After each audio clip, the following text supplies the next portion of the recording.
据世卫组织的最新报告，近期世界各地新增新冠病例和病亡人数正在以令人担忧的速度增长。目前，全球累计确诊病例正迅速接近1.5亿这一惊人的数字，已有超过300万人死亡。周五更是达到了日新增近90万例病例这一疫情爆发以来的最高纪录，其中逾1/3的增长发生在印度。不仅如此，印度周日宣布其日增病例连续第4天破纪录，34.9万。并再次打破了该国单日病亡数的记录。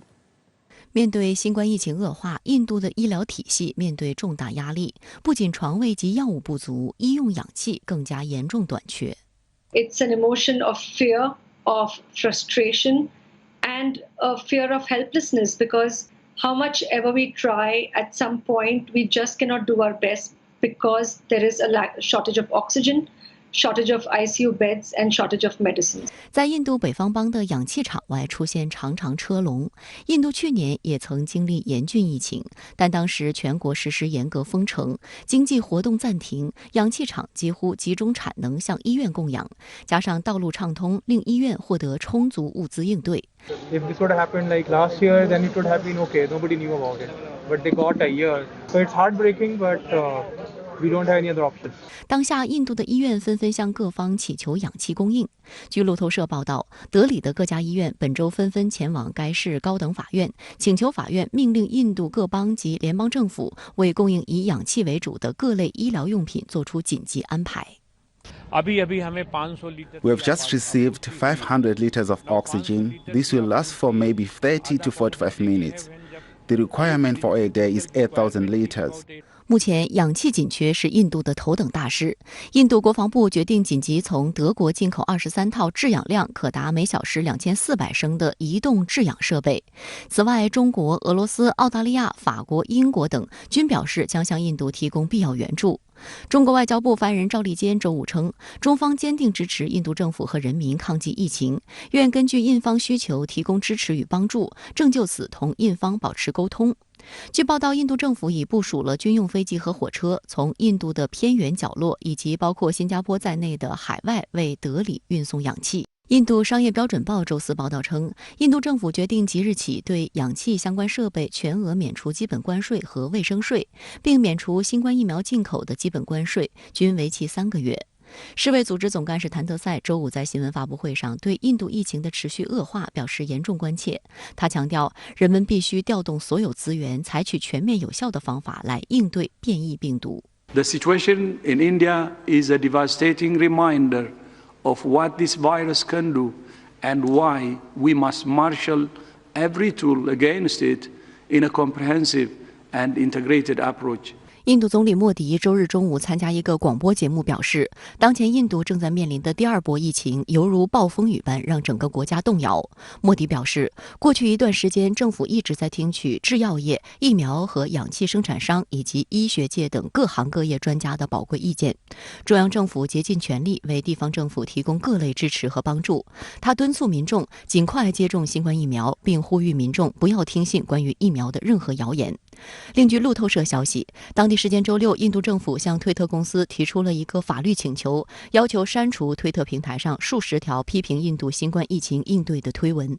报道称，推特公司的一位女发言人透露，在印度政府提出要求后，推特平台隐藏了部分推文。报道还称，推特并非唯一受到该命令影响的平台。印度政府这个做法传到社交媒体后，引发了不少人的批评。网友说：“你不能一直隐瞒自己的失败。”美国布朗大学公共卫生学院院长埃希什贾周六在《华盛顿邮报》发表的一篇专栏文章中就警告说，目前官方统计每天有约2000人病亡，但大多数专家估计真实数字是这一水平的5至10倍。埃希什贾呼吁美国向印度运送氧气、检测试剂盒和高质量的个人防护设备，以及治疗新冠患者的药物。他还敦促拜登政府与印度和其他处于危机中的国家分享多余的疫苗。周日，美国国务卿布林肯发推表示，在可怕的新冠疫情中，我们的心与印度人民同在。我们正在与印度政府的伙伴密切合作，我们将迅速向印度人民和印度的卫生保健英雄们提供额外支持。但在推文中，布林肯并未明确提到所谓支持包括什么。可能联系到美国此前的冷漠回应，印度网友怒了。在布林肯发推几分钟后，一位名叫梅赫塔纳扬的印度网友愤怒评论说：“不要流鳄鱼的眼泪。”还有印度网友指责布林肯这是虚假承诺。印度时报周六称，针对美国政府囤积新冠疫苗、保护专利以及对印度等受疫情严重影响国家的可怕形势充耳不闻的做法，印度网民的反美和反西方情绪爆发。好，相关的话题来连线特约评论员吴卫。吴先生，那么印度4月以来这波疫情来势凶猛，每日新增确诊病例已经逼近35万，但是印度官员向美国求援时呢，却吃了闭门羹，引发印度民众的强烈不满。那您对此事有何观察呢？是的，刘芳，都说患难见真情，现在更多印度民众看清了美国政府那套伪善的嘴脸，用得上的时候忽悠你一起对付中国，危难时刻疫苗千金不换，一毛不拔。我仍然记得有印度血统的哈里斯作为拜登副手胜选的时候啊，印度国内那是一片欢腾，活脱脱一副我在美国有人的狂喜。现在印度网友正在推特上疯狂的@哈里斯，希望能够得到回应。美国现在的疫苗产量已经上来了，我留意到已经有部分美国医院开始将这个疫苗给感染者注射，试图检验治疗效果。从这个意义上看呢，美国已经不缺疫苗了，能不能拉印度一把呢？客观条件上当然是可以的，但美国政府的态度确实令印度寒心。印度的疫情确实有些失控，就像蜡烛两头烧。一方面，各地的这个医疗系统已经到达这个崩溃的边缘，医院什么都缺，缺人手，缺药物，但最缺的是氧气的供应。轻症患者通过氧疗，依靠自身免疫系统就能够渡过难关。重症患者则必须通过吸氧来保障生命的延续。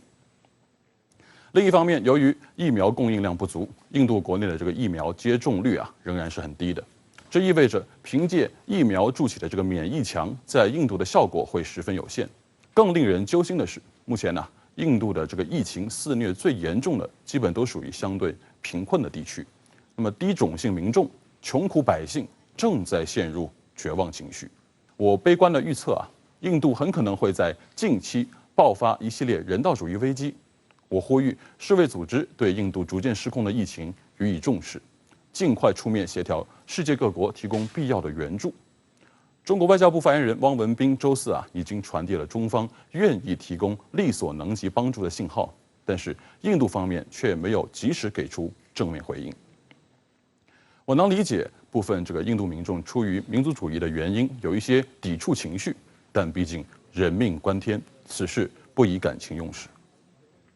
在中国面临疫情冲击的时候印度方面也及时伸出了援手。中国此刻提供援助是出于人类命运紧密相连的普世情感，因此我也建议由世卫组织牵头协调，以一种印度政府相对容易接受的方式将中国的援助输送到位，救人要紧。但另一方面，我也留意到部分美国媒体开始攻击印度政府隐瞒了疫情数据，说真实的情况也许会更糟。我个人认为，美国媒体现在最该做的事情是呼吁你们的总统先生站出来，向印度提供力所能及的医疗援助。拜登政府不是要保障所谓自由开放的印太地区的安全环境吗？那么生命安全当然应该是其中之一此刻正是你践行承诺的大好时机。还是说，你们这个所谓的印太战略只聚焦意识形态冲突，只注重政治军事交锋，却对这个区域内的普通民众的生死毫不关心呢？那么部分媒体呢，将印度这一轮疫情比作海啸来袭。那吴先生，您认为印度的疫情防控都面临哪些困难？那又是如何造成如今的这个局面的呢？虽然有些刺耳，但还是要不客气地讲，印度如今这个糟糕的局面，他们自己要负很大责任，主要责任在印度政府这边。客观来讲，印度的国内行政格局导致了中央与地方之间是有较大隔阂的，中央对地方的权力与管制通达并不顺畅。疫情防控是全国一盘棋，尤其要形成一个有效的疫情通报汇总机制，让新德里方面能够准确掌握整个印度的疫情局势。这对制定正确的防控策略是非常关键的。然而，这当中恐怕出现了问题，让印度官方一度认为他们已经有效控制住了局面，放宽了防控措施，结果当然是灾难性的。进一步讲，4月份正值印度教的大壶节，数以千万计的民众从各地集中汇聚到了印度北部城市赫尔德瓦尔，以摩肩接踵的方式在恒河边进行沐浴礼。我看到一组数据，印度这个民众大规模聚集的宗教活动啊，它每一次都会造成疟疾等传染病的传播，每一次都有数以万计的人因此染病，病亡的不在少数。这还是以往，而不是新冠疫情肆虐的当下。可以想象，当这些民众陆续回到原居住地之后啊，病毒会以令人头皮发麻的方式传播开。今年3月底，印度官方通报的每日新增确诊病例是6万多例，4月初15万，4月中旬30万，到昨天接近35万。这足以说明印度这轮疫情与大壶节的大规模人口聚集是高度正相关的。那么莫迪政府在这当中是否有渎职嫌疑呢？有人可能会说，这种宗教节日，民众往往是不理会政府这个疫情防控呼吁的，是硬要去的。但是我要说的是，莫迪所领导的印度人民党就是通过宣扬印度教至上，打压其他宗教来实现政权赋能的。2019年的大壶节，有1.5亿民众聚集在恒河边上沐浴，印度人民党也借此在大壶节的庆贺现场大规模投放政治广告。因此啊，从动机上看，莫迪政府对今年的大壶节就不会横加阻拦，更没有尽到约束这个民众的分内责任。现在疫情走向失控，是一个万分惨痛的教训。好的，非常感谢吴伟先生在线来和我们分享您的观点，谢谢。